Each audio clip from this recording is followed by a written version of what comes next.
to that point. Laura, if you'd like to describe your character. Oh, gosh. Well, all right. Oh, gosh, okay. I'm a young lady with long, light purple hair, a yellow scarf around my neck. I look a little bit, maybe shy, like I'm trying to hide myself from other people. A light blue dress. Just keeping myself tucked back a little bit. And looking mildly uncomfortable as we rattle along. I'm gonna just kind of hold on to your arm, Laudna, if that's all right. You feeling okay? Little sick? I just, you know, I never get used to these things. Human, correct? I am a human. Yes. Now, Marisha, if you would like to describe yourself. Oh boy, all right. Oh goodness, don't fuck this up. You see a also youngish looking woman, not as young as Imogen over here. Long, scraggly, dark hair with a shock of white going through the top of her bangs. She has it pulled back into a half-up bun with a rock chisel holding it up. Her skin is pale, and her eyes are big, a little bulbous with dilated pupils, almost doll-like. Her lips are dark, and she's wearing tattered, scraggly clothes, a black skirt and a blood maroon blouse. You can see she's very thin, gaunt, and around her belt, with some tools and odds and ends, is a dead rat with a bird skull I made of myself. Gross. If you'd like to describe yourself, Ashton. Ashton, they are an earth genasi with green stone skin and a dark purple crystal hair on the shorter end of things. They're wearing an awful lot of leather that looks like they've been wearing it for a very, very long time with red fabric lining it. They've got leather pouches, a bit of everything to keep little bits and pieces together. Some piercings made mostly of nails, and very obviously a giant hole in the left side of their head that has been filled with slag glass, and beneath the slag glass there's a little bit of an opalescent brain that can be seen through. One of the eyes on the cracked side is milky like a tiger's eye gem.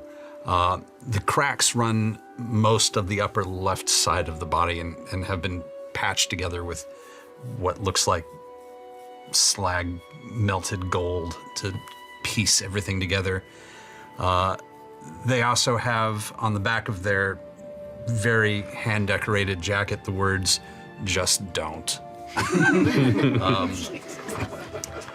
And a big glass hammer that they carry around that very, very gently, just around the base of it, says, "Fuck off." So that's Ashton. Could have used that, but that's okay. Have you seen fresh cut grass around? You motherfucker.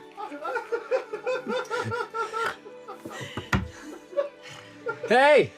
Letters! Letters.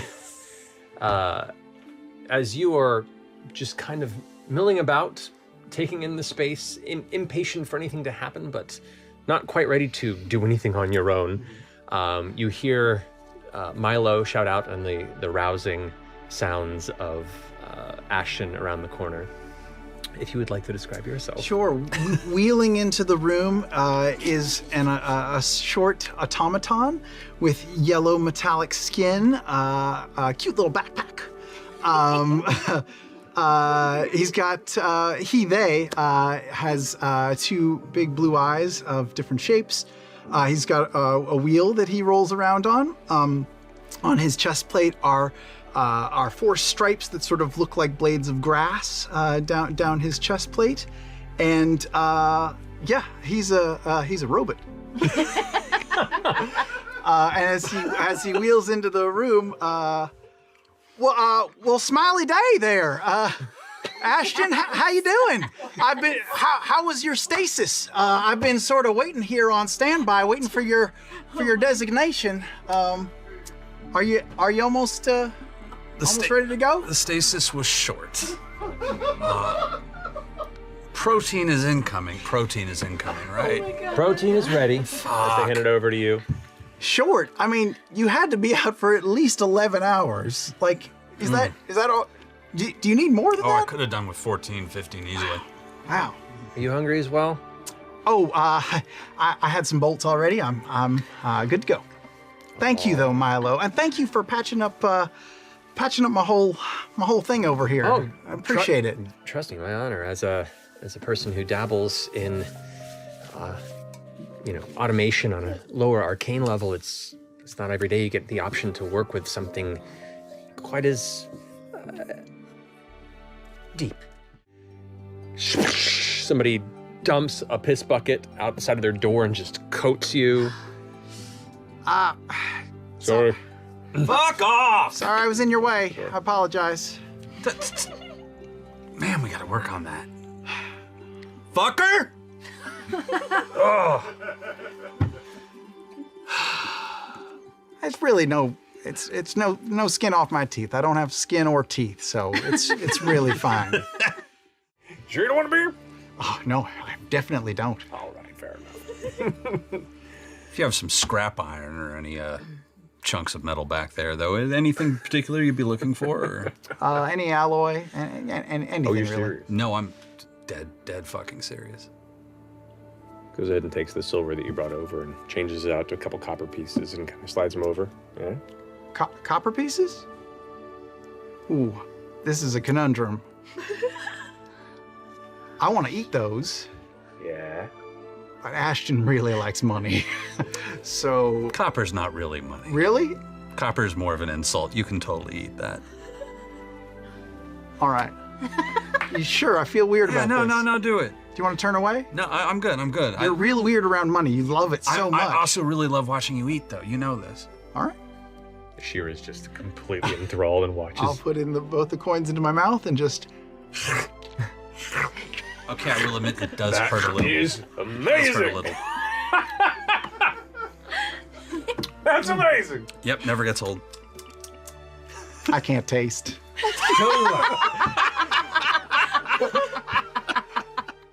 Meanwhile, Oh, okay. if I could please have Oh! Liam, Ashley, and Robbie come to the table. Oh! Shit! Travis changed his name to Robbie! Oh shit!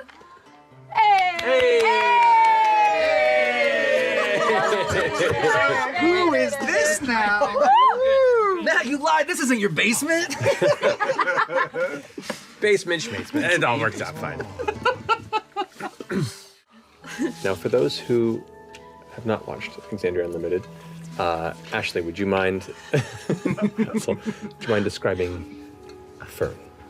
Yes.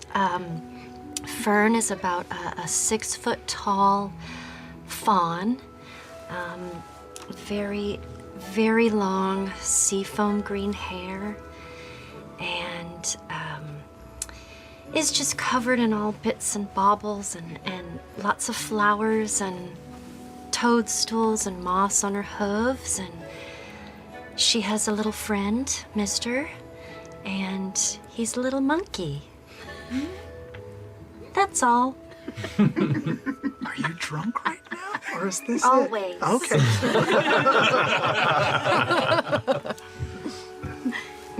Glancing over the side and spilling your excitement out to Orem, if you wouldn't mind, Liam, describing yourself. Sure. Orem is a halfling. He's 3 foot and change. Shock of short brown hair.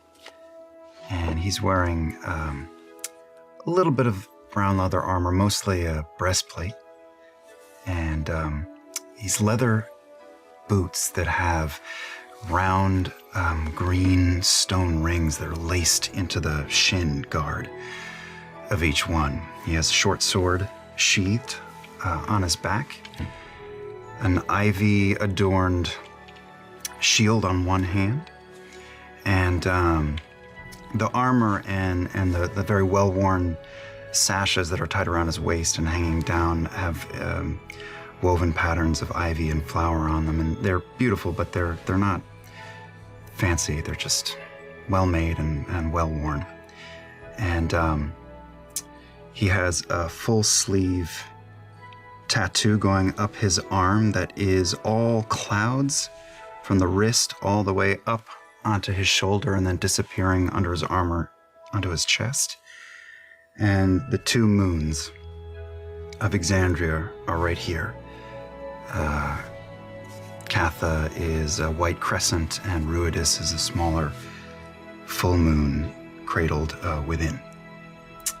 And he is very fine features. He's really ropey muscles and slender, like a dancer. Okay. Glancing past the edge of this wonderful vista before you as the city grows closer, this is the first journey any of you have taken in the sky ship, but it's certainly not the first time that you've been here, Dorian. This is an odd, if conflicted, return to a continent where you began your journey a long time ago. If you wouldn't mind describing Dorian. Sure. Dorian is, for all intents and purposes, a normal bard. He's just in traveler's clothes. But if you were to first glance at him, what you would notice is how uncharacteristically clean he is. No mud on his boots. He has a large winged sort of armor plate that you can't really tell if it's ornamental or functional, and there's not a fingerprint on it. It's perfectly shined. And he's wearing a long cape that has sort of a sunburst ombre that goes down the back. He's an Air Genasi, so he sort of moves with a lightness, and you might first mistake it for confidence, but it just seems like it's part of who he is and not so much what he wants to project. And he has long black hair that goes down into a white ombre, and he's got sort of a top knot man bun here, also very pristine. Yeah, as he sort of looks out over things, he feels comfortable in the sky, but this is a wild experience. Yeah, and he's enjoying it a lot. I'm gonna step over to the one with the earring. Is he still on the? Back it in, yeah. And he's like edging his way towards the door that'll open and exit as it's just come to rest at the bottom at the core spire exit. I really like your earring. Oh, thank you very much. I reach out and I just touch it. He's just like a flinch, but he allows it. It's a symbol of the Allhammer. One more time. It's a symbol of the Allhammer. The Allhammer. Great deity of skilled crafting. Oh. How interesting.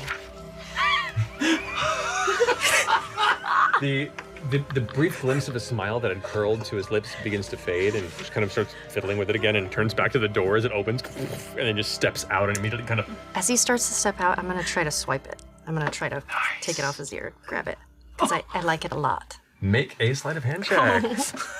Been here 5 minutes. She's the one we're supposed to be looking out for. Hold on, let me move my scrunchie out of my dice trays.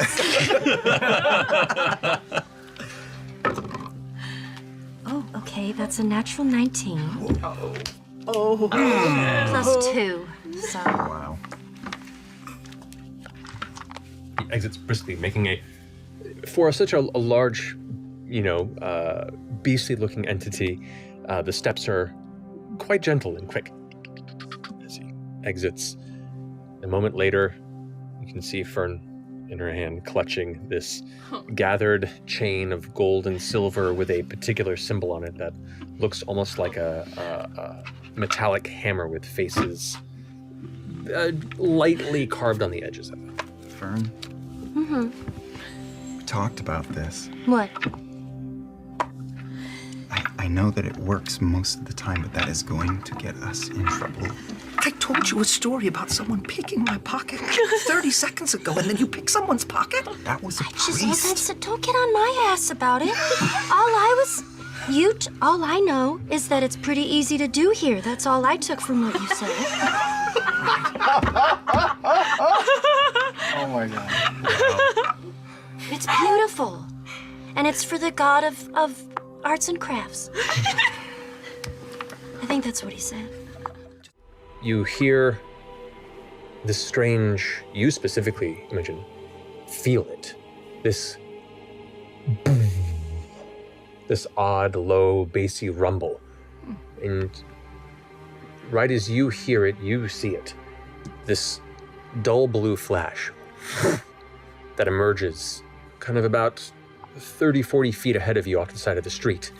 And you kind of glance over in that space, and you can immediately see what looks to be a cart being pulled by two of these seal goats behind it.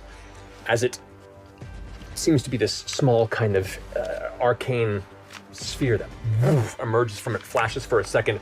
Both of the goats rear up and rush into a charge forward. As they do, the cart seems to dislodge and split onto its side, crashing into the street. Boxes scattering across the center of the road. People around, oh God, like looking at each other and checking to make sure it's okay.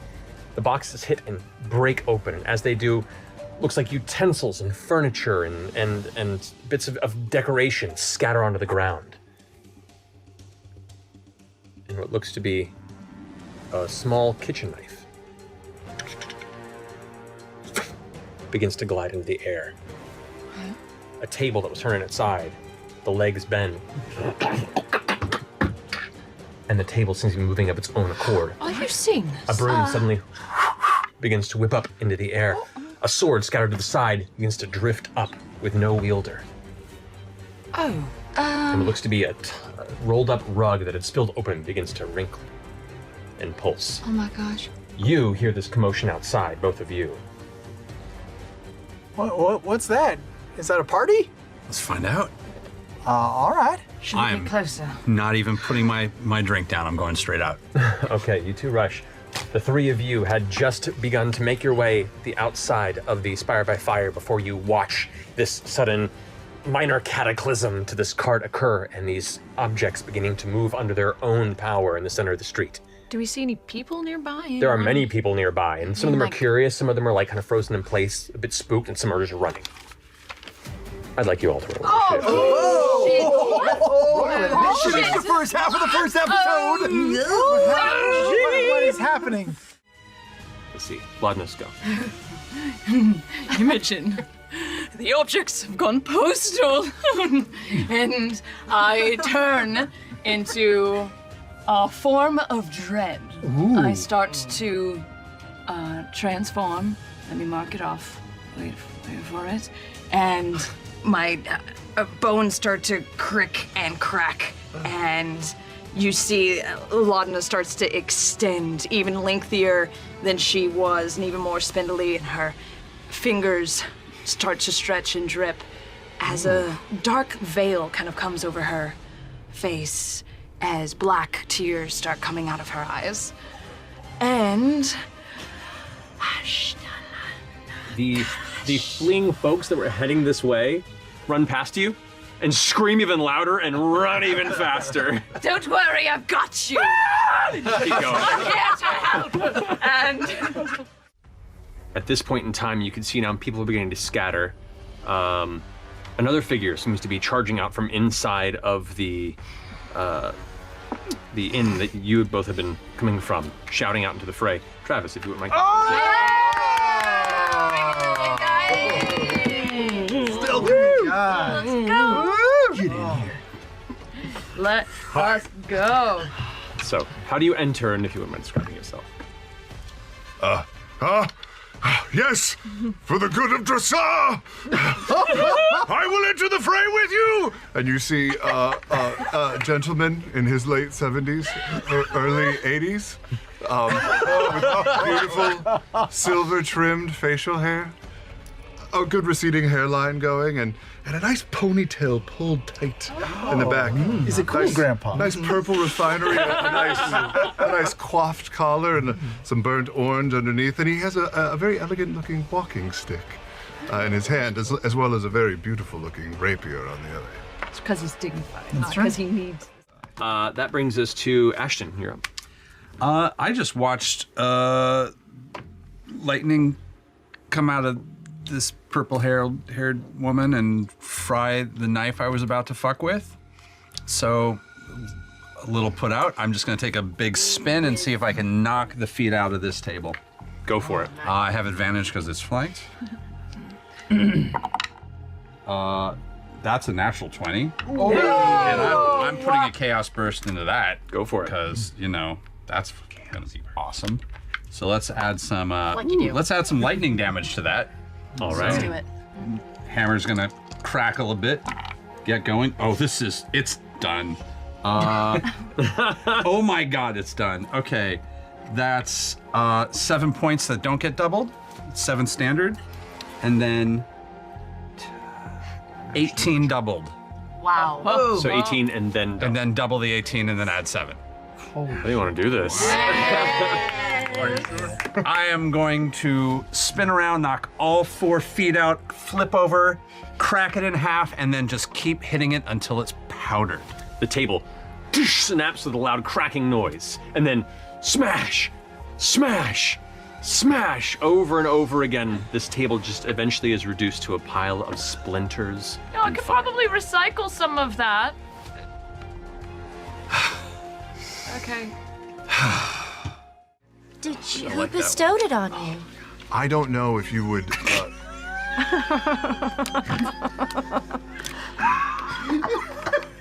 That is. What even the Oh no. I mean, we knew that already. Has he had that over there? That is so I really like cool. Where did you even? How? What the fuck? What? Just getting a sip, guys. It's really cute. Just a simple home game. It actually is very cool. What does It looks like it's hanging out of Borderlands or something. Yeah. What do you have on the front? Oh. Yeah. Yeah. But it was a brand new, clean container when you started and you just gussied up the outside, right? Is that? That's right. You're drinking out of it? Oh, That's really cool. Did you get that at the Warner lot? What is this? I mean, if you're gonna derail, this is the best way to derail. Yeah. Let's be fair. Sorry about that. I'm sorry, you said Vesselhome? I'm not familiar. Are you familiar with the Dawn Marsh? Hi, I'm Fresh Cut Grass. What do you mean? I'm Fresh Cut Grass. That's your name? That's what I'm called. Yeah. Oh, Like your first name, or is Grass your middle name? Or your last name? or cut grass. Yeah. I- Hyphenated? I'm just called Fresh Cut Grass. I don't really distinguish between a surname or anything like that. Did you give yourself your name, or? No. My former associate gave me my name. She named all of her creations after her favorite smells. Oh, that's lovely. There was a bunch of us. There was me. There was oatmeal. There was apple pie. There was pussy. There was a bunch of us. Wow. It's so nice to see other people having to hear this. It's really just bringing everything into sharp perspective. This has been a day. That took me a bit by surprise. This has been a day. What was your name? Wow, it was just thrown out there so quick. Did you say send help?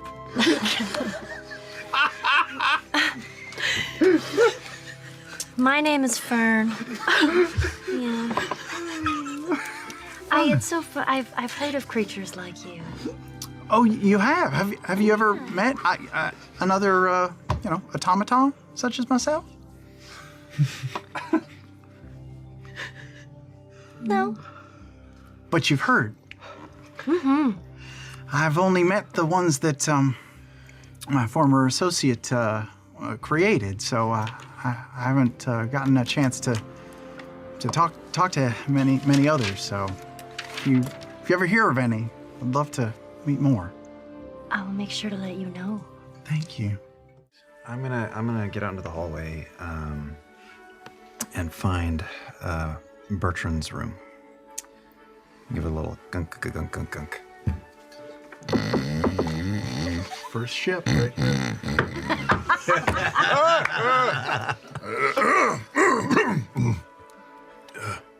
Yes. Bertrand is naked. Oh, I'm sorry, it's 7:30. Were you asleep? 7:30 in the morning? No, it's barely. Oh, yeah, no. We just saw each other 30 minutes ago downstairs. Yes. I'm sorry. Who are you? I feel really. Oh, yes. No. I remember. I'm sorry. I work a lot during the day. How can I be of service?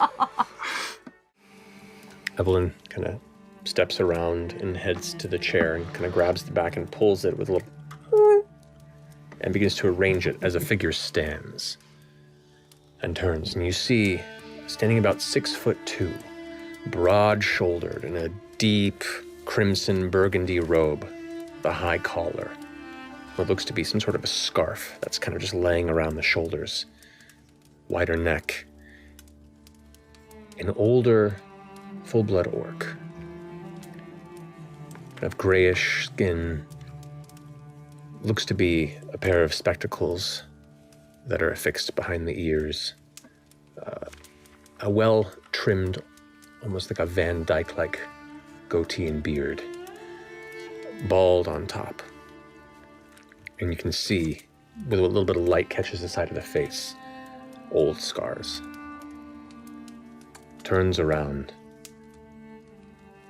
In his left hand, you can see there is a solid metal cane with a heavy ball at the end that he clutches that hits the wood with a heavy impact as he spins. Evelyn pushes the chair back in behind him, and he sits. She returns back to the doorway. He goes and rests the cane to the side of the chair and leans forward. And with a little bit of light that's crackling from the torches on the sides of the walls, you can see he's in his later years. But that doesn't mean there isn't a power and a presence to him. Do you not feel as confident? Do you believe that you have much to offer? Guess it depends on the context. What do you want?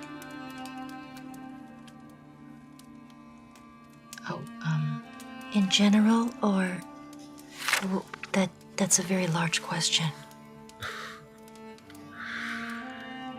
You're a fool, Bertrand. No, my apologies, my lord.